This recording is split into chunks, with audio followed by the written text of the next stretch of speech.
Bom dia a todos. Deus nos conduza com a sua bênção nessa manhã. Como sempre há de nos conduzir.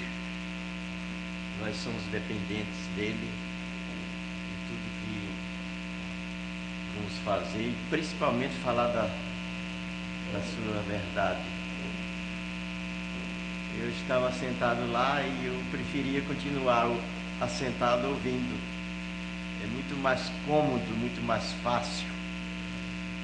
Mas Deus sempre provê momentos importantes de privilégio para falar das suas grandezas. Nós louvamos a Deus pela vida de todos nessa manhã e pelo conteúdo da palavra de Deus que sempre nos ensina. Estamos encerrando hoje a oração dominical e eu quero iniciar lendo parte de uma oração. Pelo que Davi louvou ao Senhor perante a congregação toda e disse: ele disse: bendito és tu, Senhor, Deus de Israel, nosso Pai, de eternidade a eternidade. Teu, Senhor, é o poder, a grandeza e a honra, a vitória e a majestade, porque teu é tudo quanto há nos céus e na terra. Teu, Senhor, é o reino, e tu te exaltaste por chefe sobre todos. Riquezas e glória vêm de ti. Tu dominas sobre tudo, na tua mão há força e poder. Contigo está o engrandecer, e a tudo dá força. Agora, pois, ó nosso Deus, graças te damos e louvamos o teu glorioso nome. Essa oração prossegue até o verso 22 do capítulo 29 do livro de 1 Crônicas, iniciando no verso 10. Nós lemos parte desta oração. E algumas frases desta oração está contida na oração dominical, que é o assunto de hoje. Pois teu é o reino, o poder e a glória para sempre. Amém. Vamos rogar a bênção de Deus e a Ele iluminação, para que possamos ser instrumento nas suas mãos para falar, juntos possamos aprender e colocar na prática no nosso viver a palavra de Deus. Eu entendo que não basta orar, mas reconhecer, como Jesus ensinou aos seus discípulos, e não somente a eles, mas a nós também. Reconhecer e crer que Deus é o reino, e de Deus é o poder, e dele é a glória. E isso para todo sempre. Amém. Assim seja e seja sempre assim. Eu entendo, no meu modo de entender e na minha experiência com Deus, e se nós orarmos sempre e não reconhecer tudo isso, nossas orações não têm nenhum valor. Quando nós oramos a Deus, curvamos nossas frontes, e às vezes, dependendo do momento difícil, de joelho, clamando a bênção do Senhor, a manifestação do seu poder, e uma visão intensa do seu grande e eterno reino. Nossas orações não têm sentido de ser. Quem ora, e nós devemos orar como igreja, deve orar crendo e tendo essa consciência do poder de Deus, do reino dele e da sua glória em nós. Vamos rogar a sua bênção em oração e louvá-lo em oração. Quando Davi orou nessa oração, Nesses versículos que vos li, o versículo 13 ele conclui, reconhecendo o poderio de Deus e que tudo é dele, e que tudo é por meio dele, tudo pertence a ele. Ele não poderia chegar a nenhuma outra conclusão como chegou no texto e nós também. Agora, pois, ó nosso Deus, graças te damos e louvamos o teu glorioso nome. Nós temos motivos com sobra para agradecer a Deus e para louvar o seu excelso nome. E a oração é um meio de adoração e de louvor. Nós vamos rogar a sua bênção, pedindo que Ele nos abençoe. Ao mesmo tempo estamos adorando a Ele em oração. E eu gostaria de convidar o nosso irmão Celso, por favor, que fizesse essa oração. Vamos fechar nossos olhos. E enquanto o irmão estiver orando, vamos no nosso ritmo também estar falando com Deus.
Amém.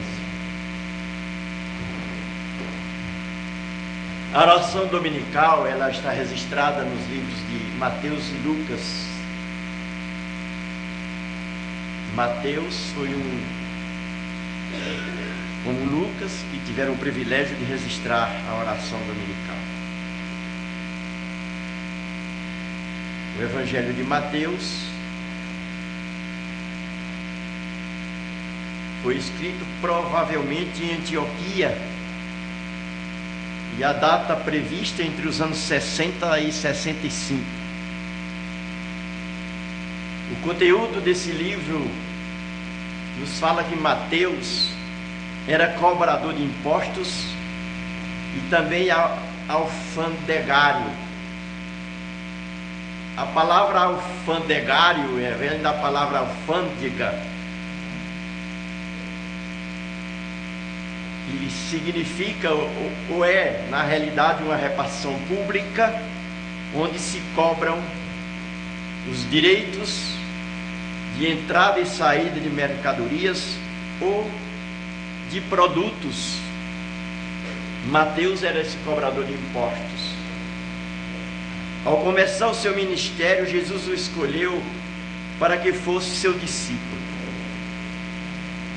Foi, portanto, testemunha ocular da maioria dos acontecimentos que relata.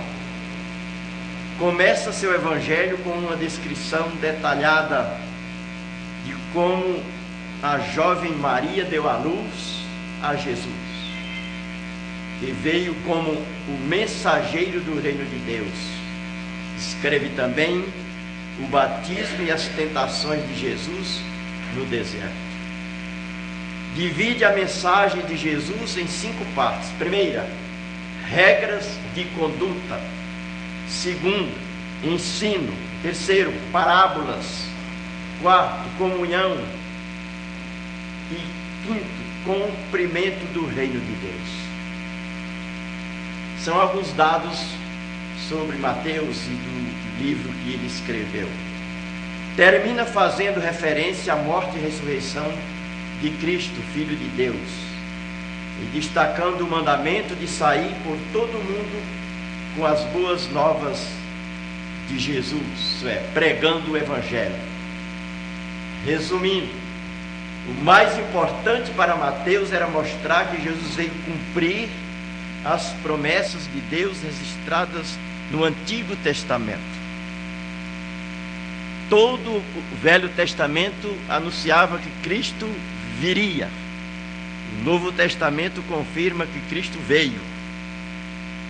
Mateus confirma. É por isso que a primeira frase apresentada, Jesus como descendente direto do rei Davi e de Abraão. Mateus mencionava várias profecias e passagens do Antigo Testamento para explicar o porquê da vinda de Jesus. Ele veio para ser o Salvador dos judeus, capítulo 1, verso 21, e dos gentios, capítulo 4, 13 e 16, e de todo o mundo, 28, 19.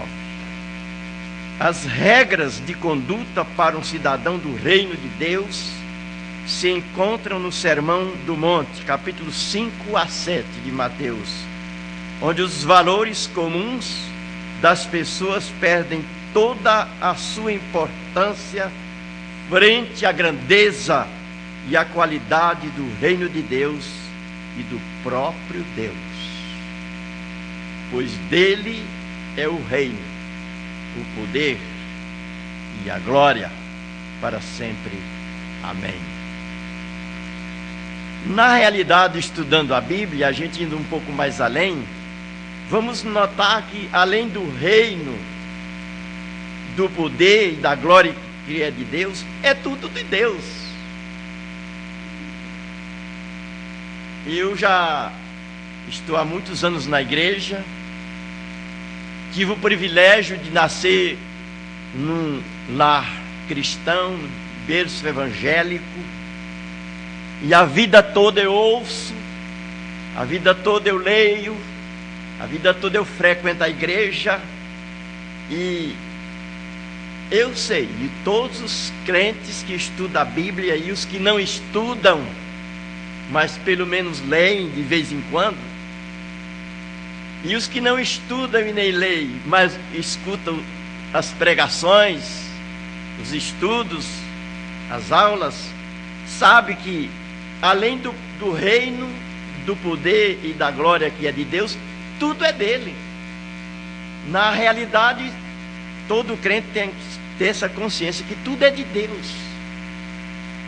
Jesus destacou na sua oração essas três coisas importantes, mas tudo é dele. O Salmo 24, verso 1 diz: do Senhor é a terra, o mundo e os que nele habitam. É tudo dele.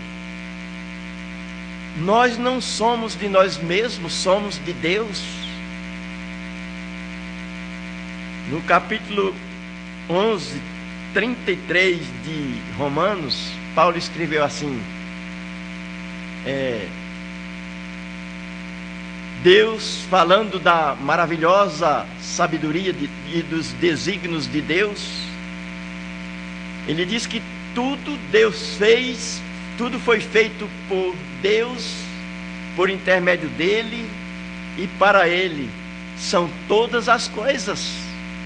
Glória, pois, a ele eternamente. Amém. Os nossos filhos não são nossos filhos, é de Deus. O Salmo 27 diz que herança do Senhor são os nossos filhos. É que nós temos o hábito, isso faz parte da nossa matéria humana, do nosso modo de ser. O meu carro, a minha casa, a minha esposa, o meu esposo, o meu pai, a minha mãe, o meu filho, os meus filhos, os meus bens, mas tudo é de Deus. Os nossos filhos, nós mesmos somos de Deus. Em Romanos 14:8 diz: quer vivamos, quer morramos, somos do Senhor. Nós somos de Deus, a terra é de Deus, o mundo é de Deus, o mar é de Deus. No Salmo 95:5 diz: dele é o mar, pois ele o fez. É tudo dele, e tudo foi feito para a glória dele. E no livro de Colossenses, do capítulo 1, Paulo também se expressou dessa forma no verso de número 16: pois nele, em Deus, foram criadas todas as coisas, nos céus e sobre a terra, as visíveis que vemos e as invisíveis que não vemos, sejam tronos, sejam soberanias, quer principados, quer potestades, tudo foi criado por meio dele e para ele. Dele são todas as coisas. Resta-nos usar a última parte dessa oração. Amém, assim seja. Deve ser a nossa posição diante do nosso Deus. Nós somos de Deus, tudo é dele, nós somos o seu povo, nós somos suas criaturas. E o Salmo 100, verso 3 diz: nós somos o seu povo e ovelha do seu pastoreio. Pedro, falando da igreja de Deus, que somos nós, ele nos qualifica como povo de Deus, na sua primeira carta, capítulo 2, verso 9: vós, porém, sois raça eleita, sacerdócio real, nação santa, povo de propriedade exclusiva de Deus. Resta-nos só agradecer a Deus e louvar o seu nome, porque nós somos um povo privilegiado e exclusivamente de Deus.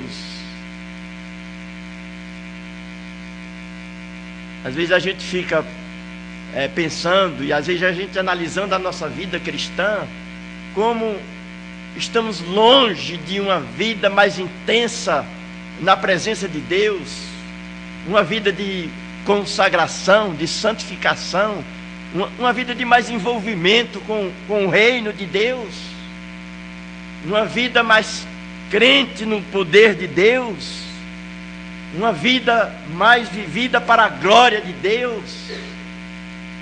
Eu só espero que, assim como eu, você que está aqui nessa manhã, possa estar aqui para a glória de Deus, não para satisfazer quem quer que seja, ou para cumprir uma rotina de domingo. A Bíblia é muito profunda em ensinamentos. A vida cristã é sempre um desafio, foi e sempre será, para nós todos. No capítulo 10, verso 31 da primeira carta aos Coríntios, Paulo escreveu assim: portanto, meus amados irmãos, quer comais, quer bebais, quer façais outra coisa qualquer, aí envolve todas as outras coisas, fazei tudo para a glória de Deus. Aí cada um sabe se está aqui para a glória de Deus. E se nós não estamos aqui para a glória de Deus, é claro que automaticamente as bênçãos de Deus serão minúsculas na nossa vida. Eu entendo isso. Porque quando nós nos dispomos a estar na casa de Deus, e na sua presença principalmente, fazendo algo para lhe agradar, Deus promete abençoar as nossas vidas, ouvir as nossas orações, cuidar de nós, nos abençoar, nos orientar, nos dar paciência nesse mundo, nos dar força, sabedoria, equilíbrio, discernimento, firmar os nossos passos na sua palavra. A nossa vida nesse mundo é passageira, é efêmera. Nós não estamos aqui para sempre. Ou mais cedo ou mais tarde nós vamos partir daqui. E vamos nos deparar com a glória eterna de Deus. Vamos desfrutar da sua presença, e isso para todo sempre. Jesus foi sábio na sua oração. E os discípulos foram felizes no pedido que fizeram: ensina-nos a orar. E Jesus ensinou. Esses domingos que antecederam a hoje, 12 estudos, 12 aulas sobre a oração do Pai Nosso. Quantas lições nós podemos aprender, todas relacionadas a essa grande oração que Jesus ensinou aos seus discípulos. E ele conclui a sua oração com esta parte: pois teu é o reino. O reino é de Deus. O que é reino? Reino é estado governado por um rei. A palavra reino vem de rei. Jesus é o rei dos reis. Ele é o Senhor dos senhores. Dele é o reino. E ele governa. Ele é o imperador desse império. O reino é de Deus. Se nós fôssemos ler alguns ou vários textos, nós ia ficar aqui muito tempo, mas não dá tempo. O reino é de Deus. E é importante confirmar isso, porque se Jesus ensinou na sua oração, se referindo a Deus, pois teu é o reino, nós precisamos ter convicção se de fato o reino é de Deus e se a Bíblia fala desse reino. E quais as características ou qualidades desse reino? Quais as manifestações do reino de Deus? O reino é de Deus. O texto que vos li em 1 Crônicas 29, o verso 11, diz que do Senhor é o reino. No Salmo 22, 28, diz que do Senhor é o reino. Que tipo de reino é o reino de Deus? Primeiro, ele é um reino eterno. Está em Daniel 7, 27. Está em Miqueias 4, 7. Está em Lucas 1, 32 e 33.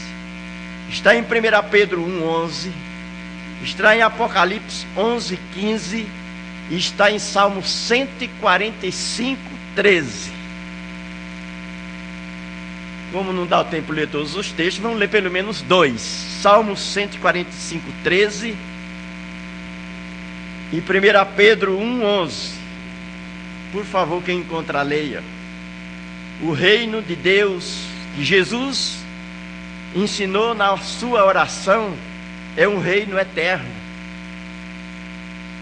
que nunca acaba.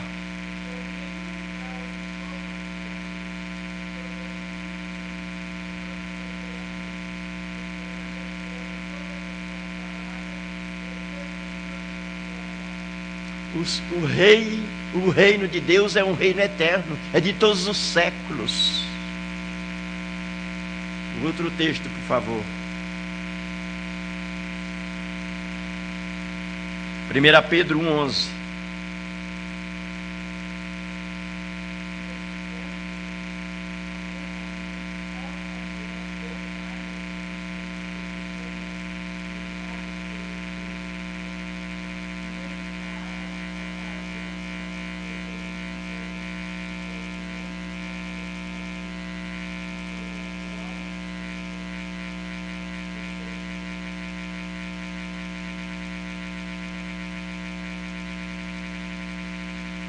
Desculpa, irmã, é 2 Pedro 11.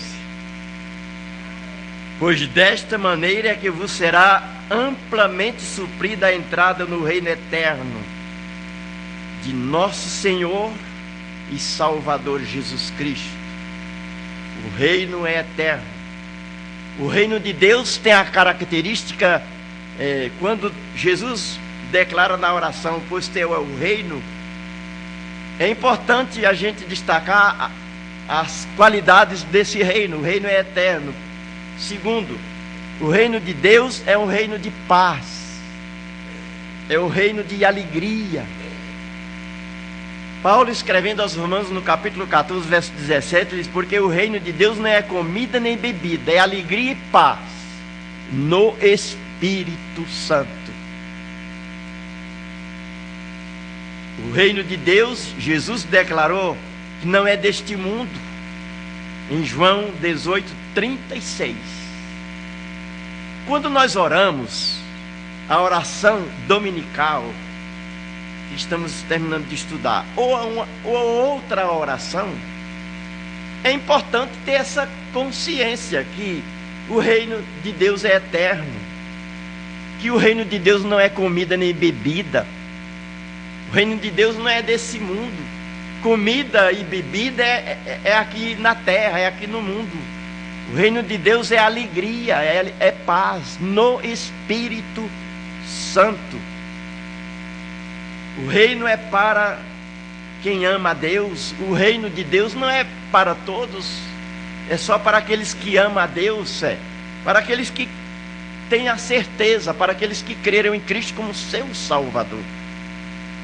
Na primeira carta de Paulo aos Coríntios, verso 9 do capítulo 2, Paulo disse assim para a igreja: o que o olho não viu, o que o ouvido não ouviu e que nunca penetrou em coração humano, é o que Deus tem preparado para aqueles que o amam. Isso é, ele está se referindo ao reino eterno. Nós, como igreja de Deus, um dia estaremos lá na presença de Cristo, no reino eterno. Lá é alegria e paz no Espírito Santo. A gente fica imaginando como será o céu. Nada pode se comparar ao reino de Deus. É o oposto do reino do mundo. É importante também colocar que quando a Bíblia fala do reino de Deus, ela também fala do reino do diabo. Existem dois reinos: o reino das trevas e o reino da luz, o reino do amor e o reino do ódio, da guerra, do desamor.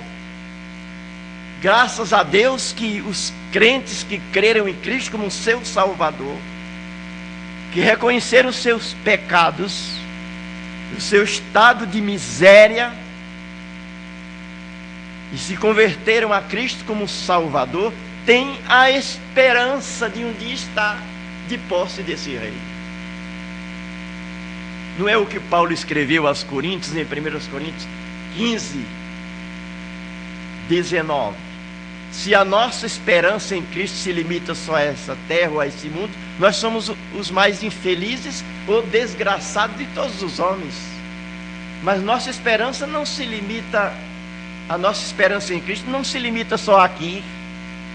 Nós temos uma esperança além desta. É a esperança de estar um dia no reino de Deus. E esse dia vai chegar. E de acordo com as profecias bíblicas e principalmente dos evangelhos, a volta de Cristo está muito perto. E nunca esteve tão perto como está. É claro que cada minuto que passa no relógio vai se aproximando a hora.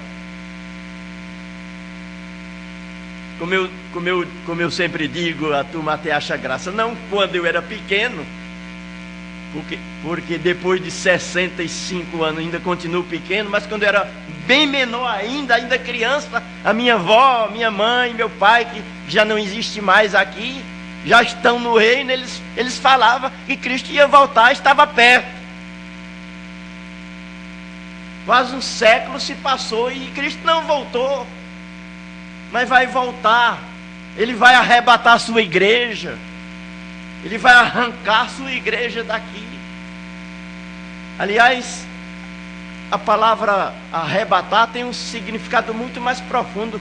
Quando a Bíblia diz que Cristo vai vir para arrebatar a igreja, o sentido é mais profundo. Ele vai vir arrancar a sua igreja desse mundo. Não é verdade que a igreja de Deus vive sufocada nesse mundo? Tanta miséria, tanta doença, tanto desamor, tanta guerra, tantos crimes, tanta desgraça, tantos pecados, tanta decepção, tantos lares desfeitos, tantas famílias esfaceladas, tantas igrejas, entre aspas, pregando um evangelho não da Bíblia. E Cristo está para voltar para arrebatar a sua igreja. E quando isso acontecer, nós, os salvos, os que amamos a Deus, vamos estar enquadrados nessa parte da oração. Vamos entrar de posse no reino de Deus. No capítulo 25 de Mateus fala do grande julgamento. O mesmo Senhor Jesus Cristo que ensinou a oração dominical, ou a oração do Pai Nosso aos seus discípulos, é Ele mesmo, é aquele lá, que vai voltar como juiz para julgar os perdidos e colocá-los no inferno, julgar os salvos e colocá-los no reino eterno de Deus. Um dia tomaremos de posse do reino que está preparado desde a fundação do mundo. Quando Deus pensou na nossa salvação, Ele já preparou antes da fundação do mundo esse reino. Isso está na Bíblia, em Mateus 25, 34. Esse reino está preparado desde a fundação do mundo. E quando Cristo voltar para arrancar sua igreja desse mundo, arrebatá-la para o céu, e Ele vai fazer isso, Ele vai dizer àqueles que estão à sua direita: vinde benditos de meu Pai, e possuí por herança, ou entrai de posse para o reino que está preparado desde a fundação do mundo. Alguém pode abrir, por favor, em Daniel 7,18?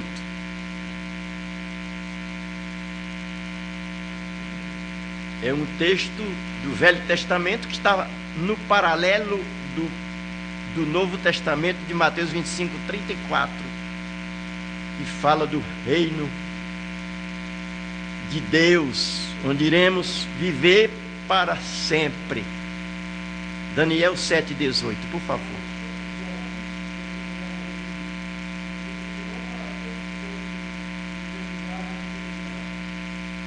Os santos do Altíssimo, esses santos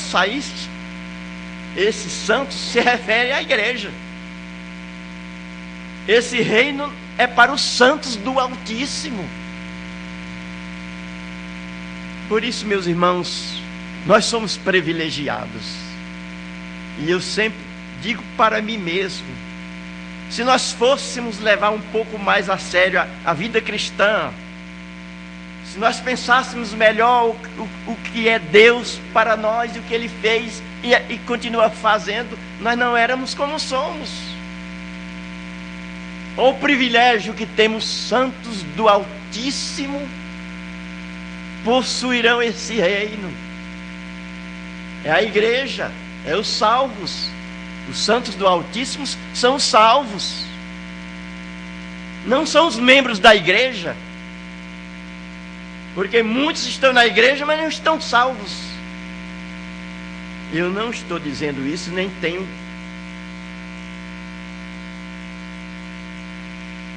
o poder de julgar quem somos nós. Mas a Bíblia diz, Jesus mesmo disse: nem todos que diz Senhor, Senhor entrará no reino de Deus. Estar na igreja já é algo muito importante. Já é um grande passo, porque muitos nem na igreja estão.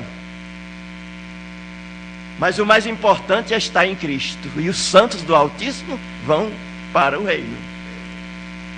Você é um santo do Altíssimo? Pode falar, Adão.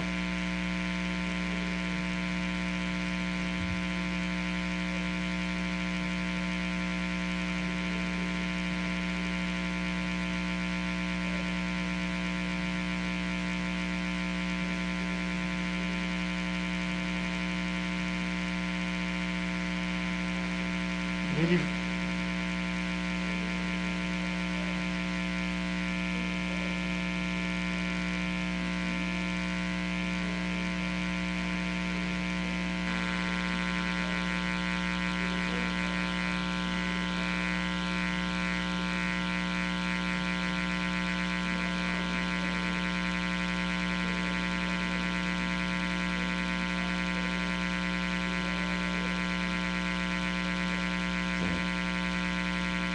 O fato de estar na igreja, como eu dizia, já é algo muito importante, mas o mais importante é estar em Deus, em Cristo. Aquele que está em Cristo é nova criatura, é. E não é só isso.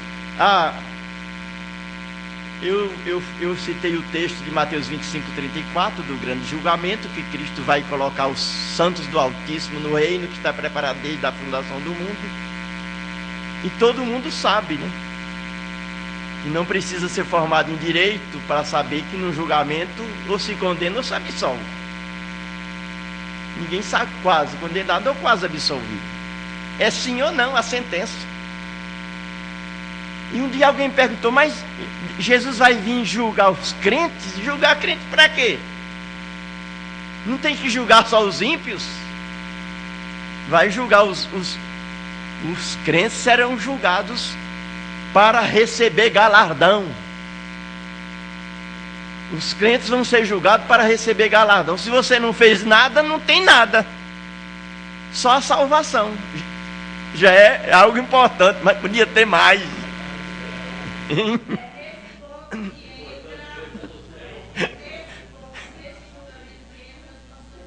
Isso. Então, já estou salvo, está bom demais. Mas nós fomos salvos para fazer algo.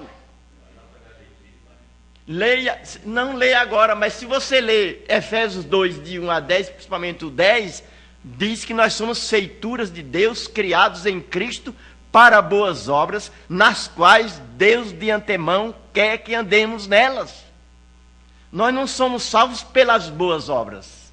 Efésios 2, 8 e 9. Pela graça sois salvos por meio da fé. Isso não vem de obras.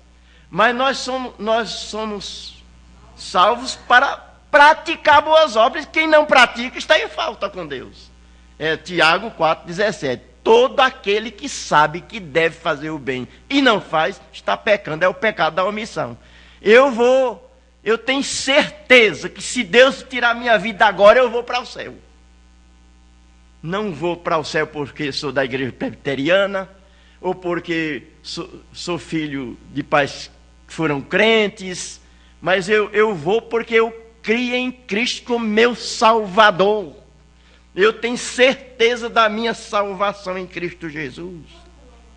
Pois não, irmão?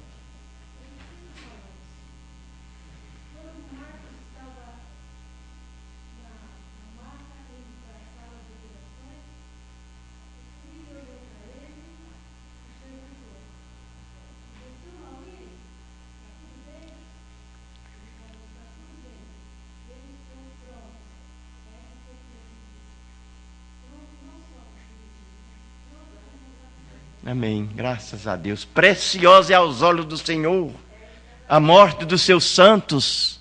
E se der tempo no fim do nosso estudo, no capítulo 7, verso 55 de Atos dos Apóstolos, diz que Estevão viu na hora da morte a glória de Deus. Quem ora a Deus, e eu repito a oração do Pai Nosso ou outra oração, tem que ter essa consciência.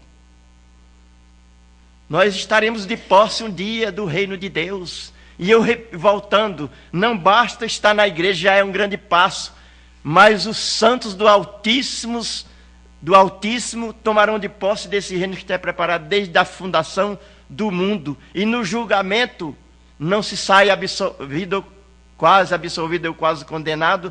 A sentença é sim ou não, e com Cristo vai ser assim. Esse que ensinou a oração vai voltar para julgar. E os salvos serão julgados para receber galardão.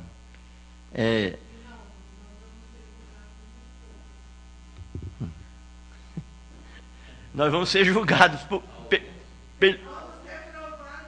certo.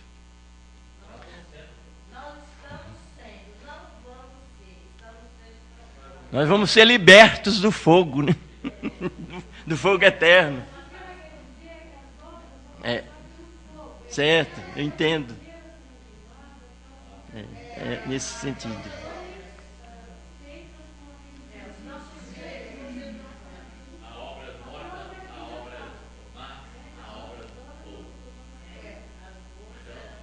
Em Romanos 8:1, nos diz a palavra assim: e assim, se alguém nenhuma condenação há para os que estão em Cristo Jesus.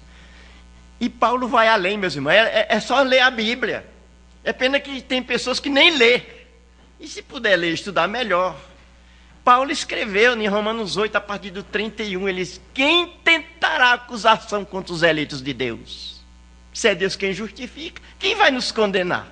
Ninguém. Há um Deus maior do que o nosso Deus? Nenhuma condenação há para os que estão em Cristo Jesus. Portanto, os crentes, os santos do Altíssimo, não temem o julgamento, porque nós vamos ser julgados para receber galardão pelo trabalho que fizemos. Se não fizemos nada, não recebemos nada. Certo.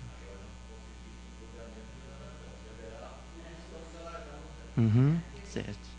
E os ímpios serão julgados, e está também no mesmo livro de Mateus, no verso 41, apartai-vos de mim, malditos, para o fogo eterno, porque tanto o reino de Deus como o reino do diabo, ambos são eternos. Mas no reino de Deus, o santo...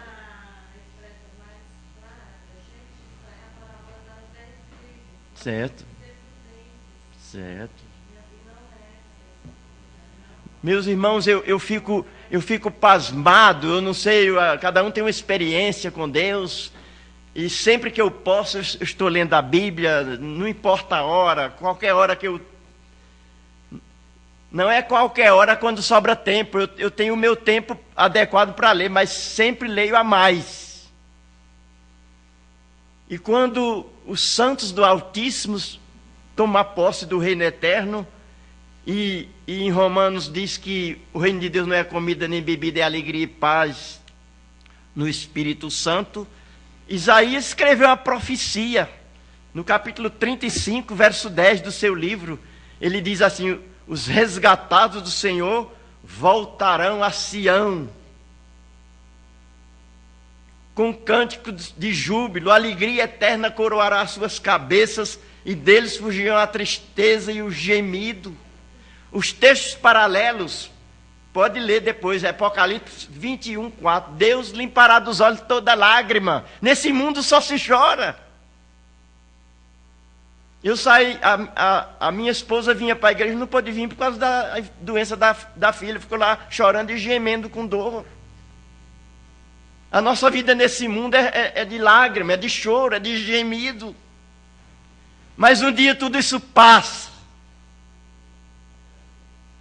Deus vai limpar dos nossos olhos toda lágrima, e a morte não existirá. Não haverá pranto e nem dor, porque tudo vai passar. Apocalipse 21:4, João 16:22. Agora nós temos tristeza, mas um dia teremos alegria, e nossa alegria ninguém tirará. Nem o diabo tirará a alegria do crente. Porque lá no céu, no reino eterno, porque de Deus é o reino e nós vamos tomar posse dele. Lá é alegria para sempre. Há um reino oposto ao nosso reino, o reino do diabo. Lá também é eterno. E assim como o gozo e a alegria é eterno, o sofrimento será eterno. A Bíblia toda fala desse reino oposto, o reino das trevas. Mateus 25:41, o mesmo Jesus vai dizer para os perdidos: apartai-vos de mim, malditos, para o diabo e seus anjos, para o reino das trevas, ali haverá choro e ranger de dentes. Segundo a Tessalonicenses 1:8 e 9, estes serão banidos da face do Senhor e da presença de Deus para sempre. Apocalipse 14:11, e a fumaça do seu tormento sobe pelo século dos séculos. Não tem descanso nenhum, nem de dia nem de noite.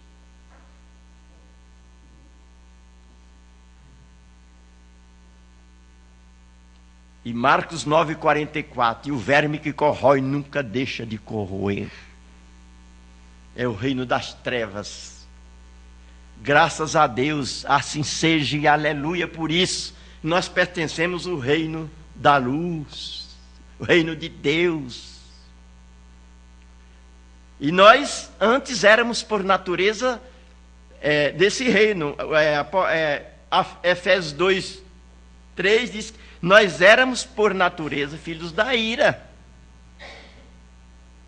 Ninguém nasceu santo, não. Nós temos uma experiência com Deus. Nós éramos por natureza filhos da ira e andávamos segundo o curso desse mundo e éramos por natureza filhos da ira, como também os demais. Aí vem o verso 4 de Efésios 2. Mas Deus, sendo rico e por causa do seu grande amor com que nos amou, pela graça sois salvos.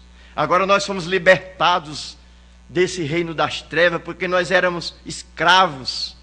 Mas no livro de Colossenses, no capítulo 1 e o verso número 3 diz assim: Ele nos libertou, Ele, Jesus, nos libertou do império das trevas e nos transportou para o reino do Filho do seu amor, o reino de Deus. Portanto, quando Jesus declara: teu é o reino tem essas características e essas qualidades. É um reino eterno, é um reino de paz. O reino é de Deus, mas nós vamos para ele um dia. Depois a segunda frase da oração, ele diz: por teu é o reino, mas teu também é o poder.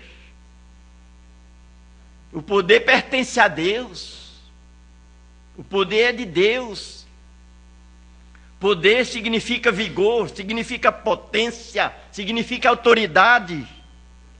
O poder de Deus é ilimitado a qualquer poder. É um dos atributos de Deus, é o seu poder. Esse poder é expresso pela sua voz, pelo dedo de Deus, pela mão de Deus, pelo braço de Deus, pelo trovão de seu poder, descrito como grande poder, forte poder, glorioso poder, eterno, soberano poder, eficaz, irresistível poder, incomparável, insondável, incompreensível. Quantas vezes nós não entendemos, não compreendemos o poder de Deus, a ação de Deus em nossa vida, o porquê disso, o porquê daquilo.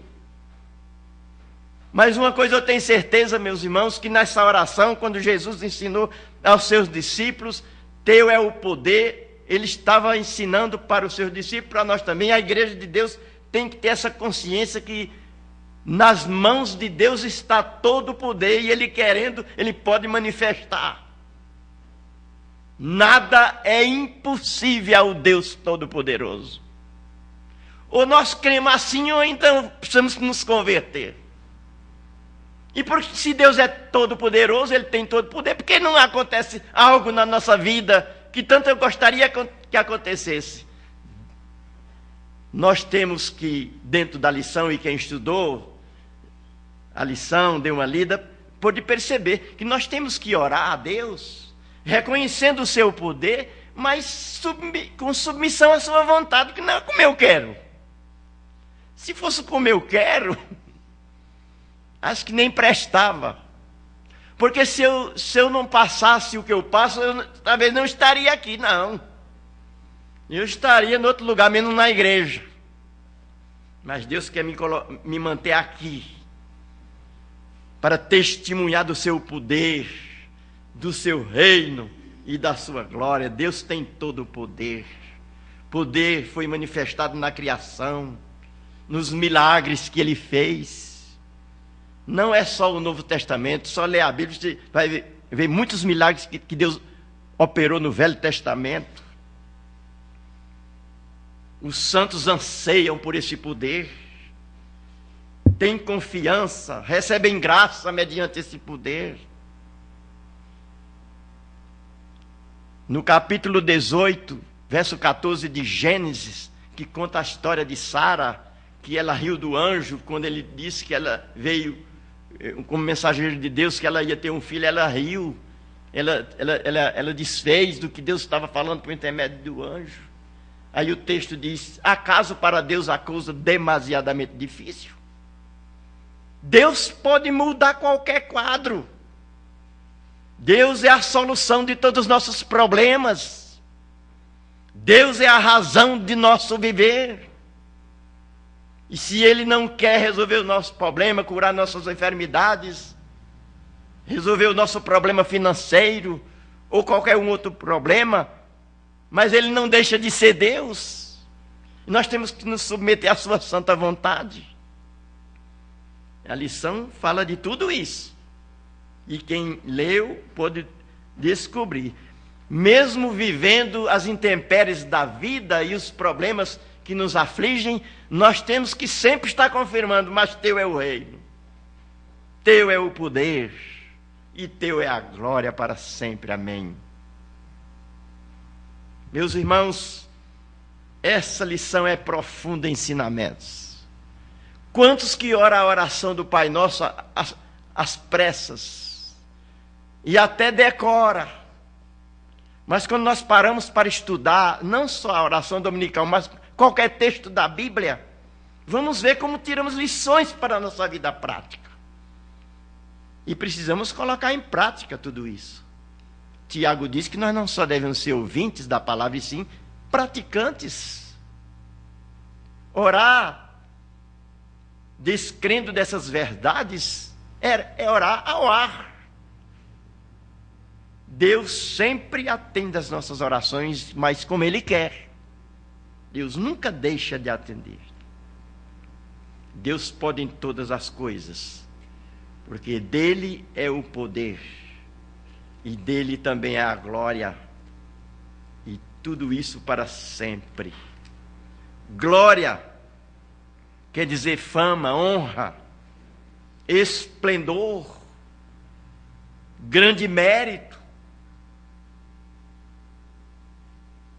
Quando Jesus ensinou aos seus discípulos: teu é a glória, de Deus é a glória, ele diz: de Deus é a honra, toda glória, toda fama, todo mérito, nós não temos nenhum, só a Deus. Essa glória foi manifestada na criação, no Salmo 19:1, os céus proclamam a glória de Deus, e o firmamento anuncia a obra das suas mãos, pois um dia discursa outro dia. Eles não se entendem, mas há uma grande divisão, tudo porque Deus está no controle de todas as coisas. E quando terminar nossa vida nesse mundo, o poeta cristão escreveu algo, ele diz assim, falando da glória vindoura: no tempo em que meu trabalho acabar aqui, e enfim de Deus a presença gozar, e quando a Cristo eu puder contemplar, quanta glória haverá para mim. Sim, haverá glória sem par junto a Jesus, glória sem fim.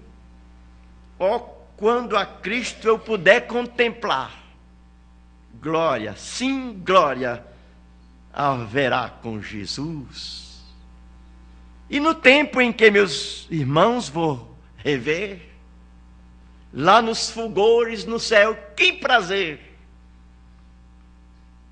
Sim, quando junto a Jesus for viver, oh, quanta glória haverá para mim. Na primeira carta de João, no capítulo 4, diz que agora nós somos filhos de Deus. E porque ainda não se manifestou o que havemos de ser, sabemos que, quando Ele se manifestar, Jesus Cristo vindo ao mundo, nós seremos iguais a Ele, porque o veremos face a face. Isso é glória. Quando eu partir, eu vou rever os meus queridos. E no tempo em que Cristo, meu Redentor, tiver de dar-me o seu vinde de amor, transposto, enfim, o meu vale de dor, oh, quanta glória haverá para mim. Foi um grande poeta que escreveu o hino de número 185. Como é bom como faz parte da nossa vida cristã, as mensagens dos cânticos dos nossos hinos. E às vezes se perde tempo cantando tantos outros sem sentido de existir.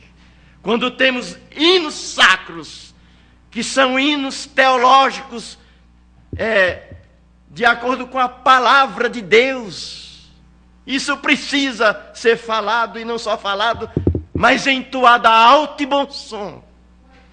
O louvor a Deus.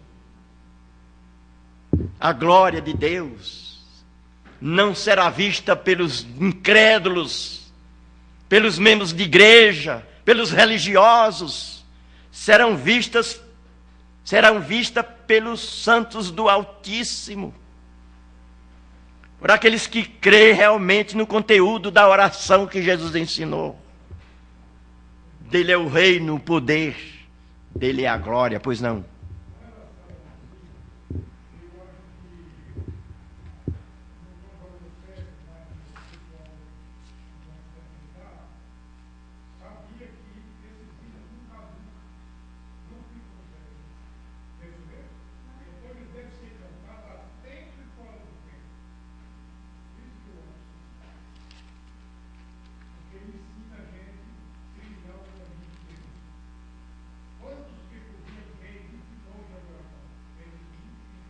E outro segue que também se amou e frio estão. E isso os hinos, se não são todos, mas quase todos os hinos têm a ver com a Bíblia. Esse hino tem a ver com o que Paulo disse lá aos crentes de Gálatas: vós corrieis bem, quem vos impediu a obedecer à verdade? E quantos que corriam bem eram da igreja? Hoje nem da igreja são. Sem amor e frio estão, de um lado para outro, sem firmeza, não tem convicção. E quantos milhares de vezes orou a oração do Pai Nosso? Teu é o reino, teu é o poder, teu é a glória, e para sempre, amém. Concordando, assim seja ou seja assim. Mas a sua vida não condiz com a palavra de Deus. Nós temos que pedir misericórdia a Deus, clamar a misericórdia de Deus para enxergar as suas bênçãos. Em Jeremias 33:3 está escrito assim, o profeta escreveu, Deus mandou ele escrever assim. Deus disse assim: clama a mim. Há momentos na nossa vida que orar é pouco. Há momentos que precisa clamar de joelho. É que o ser humano é problema. Eu sou problema, você também é problema. Somos problemas. Nós deveríamos orar de joelho sempre. Mas quando o problema é maior, quando a coisa começa a apertar, você se ajoelha. Não que Deus não escuta a oração se só for ajoelhado. A Bíblia diz no capítulo 2 de Jonas, que Jonas orou do profundo do abismo, no ventre de um peixe, e Deus ouviu a sua oração. Não disse que ele estava deitado de 4 pés, ajoelhado. Mas Deus ouviu a oração dele. Mas o fato de se ajoelhar é mais reverência. Significa se conscientizar da nossa pequenez diante da grandeza de Deus. E Deus mandou o profeta escrever assim: clama a mim, eu te mostrar-te-ei coisas grandes e ocultas que ainda não sabes. Quantos de nós precisa ter essa experiência com Deus? Ora, e ora sempre, mas uma oração mecânica. Só se ajoelha quando os problemas se agravam, e nós devíamos orar de joelho sempre. Eu tenho essa experiência. Quando os problemas tornam-se maior, as coisas começam a ficar pior, eu oro de joelho, mas devia orar sempre. E temos que ser sinceros para com Deus, não adianta mentir que Deus sabe. Meus irmãos, concluindo, não sei se deu sinal, não escutei não. Eu estou meio surdo. Ah, tá. Eu não estou falando mentira não, eu estou meio surdo, precisei fazer Mas tudo bem, vamos concluir, né? Pois tem o reino, o poder e a glória. O reino de Deus tem suas características. O poder de Deus é ilimitado. Deus pode operar milagre aqui e agora, em qualquer lugar, é só Ele querer. Mas se Ele não quer, quem somos nós para interferir na vontade soberana de Deus? Paulo escreveu a sua carta aos Romanos, capítulo 12, 1 e 2. Eu não vou ler todo o texto, porque demora, mas no 2 ele diz assim: não vos conformeis com este mundo, mas transformai-vos pela renovação da vossa mente, para que experimenteis qual seja a boa, agradável, perfeita vontade de Deus. A vontade de Deus é boa, mantendo nós no problema. A vontade de Deus é perfeita, mantendo o problema na nossa vida, porque Ele sabe todas as coisas. Eu não sei de nada. Eu não sei de nada. Eu posso sair aqui fora e morrer. Eu posso, à noite, estar com uma doença incurável. Ou você também. Ninguém está isento disso nesse mundo. Por isso que Jesus foi sábio: no mundo passais por aflições, mas tende bom ânimo. Reconheça que o reino é de Deus e o seu poder e a sua glória. E Ele querendo, Ele pode. Quem ora a oração dominical ou outra oração tem que crer no poder de Deus. Hebreus 11:6 diz assim: todo aquele que se aproxima de Deus, creia que Ele existe. Vamos ser sinceros, meus irmãos, quantas vezes a gente ora, mas ora descrendo. Ora por um desencargo de consciência. Hebreus 11:6, é preciso orar crendo. Crendo no poder, crendo no reino, crendo na glória. É preciso ter convicção. Deus sempre responde nossas orações, saibam disso. Davi, o salmista Davi, no Salmo 66, verso 20, 19 e 20, ele escreveu assim: entretanto, Deus me tem ouvido a voz da oração, e me tem atendido a voz da oração. Bendito seja Deus, que não me rejeita a oração e nem aparta de mim a sua graça. Deus nunca deixa de atender. Só que Ele atende como Ele quer, da maneira dEle, de acordo com a sua santa vontade. É preciso orar com sabedoria. Pedir sabedoria a Deus para clamar. Porque Tiago diz em Tiago 4:3, pedi e não recebeis porque pedis mal. Quando Deus fala lá em Mateus também que tudo que pedis em meu nome eu vos darei, então vamos pedir tudo. Eu vou pedir o que eu quero, o que eu não quero, o que eu preciso, o que eu não preciso. Vou pedir coisa que não tem sentido de eu pedir, porque a Bíblia diz que tudo que pedir Deus vai dar, mas temos que ser sábio no que vamos pedir. É claro, está em Tiago também 1:3. Se alguém precisa de sabedoria, peça a Deus que a todos dá. E muitas vezes Deus nos dá certas coisas porque nós não sabemos nem pedir como convém. Pedir algo que vai fazer mal para nós. É preciso orar crendo, orar com convicção, pedir com sabedoria e aceitar a vontade de Deus em nossa vida. Jesus ensinou em Lucas 22:42, quando ele estava no Getsêmani, momentos que antecediam a sua morte, e ele orou: Pai, se queres de mim, passe esse cálice, contudo não se faça a minha, mas a tua vontade. E em 2 Crônicas 12, 8 e 9, 2 Coríntios 2, 8 e 9, Paulo orou 3 vezes para Deus tirar um espinho da carne. Deus tirou? Não. Deixou de ouvir a oração dele? Não. Respondeu para ele: você vai continuar com o espinho na carne, mas a minha graça te basta. Na primeira carta de João, no capítulo 5, verso de número 14, esta é a confiança que temos para com Ele, para com Deus, que se pedirmos alguma coisa, segundo a sua vontade, Ele nos dará. Não é segundo a minha vontade. E uma das aulas que nós tivemos da oração dominical foi a parte: seja feita a tua vontade, não é a minha vontade. E nós cantamos um hino agora há pouco: tua vontade faz ao Senhor, mas só cantamos. É preciso viver na prática a palavra de Deus.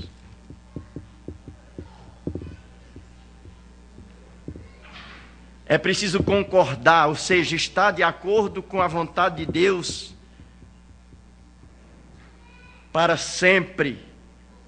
Se nós não estamos de acordo, não devemos dizer amém. Amém quer dizer assim seja. Deus tem poder para responder nossas orações, porque dele é o reino. Deus tem poder capacidade para responder nossas orações, dele é o poder. E a excelência de Deus para responder nossas orações, dele é a glória. Pois teu é o reino, o poder e a glória para sempre. Amém. O reino é de Deus, mas nós vamos para lá. O poder é de Deus e ele pode manifestar na nossa vida a hora que ele quer. A glória é de Deus, mas um dia nós vamos desfrutar da glória eterna para todo sempre. Amém. Que Deus nos abençoe, nos ajude, tenha misericórdia de nós, se compadeça de nós, para que vivamos de fato e de verdade a prática da palavra de Deus. Obrigado a todos e ao pastor Abel pela bondade de me conceder essa bênção.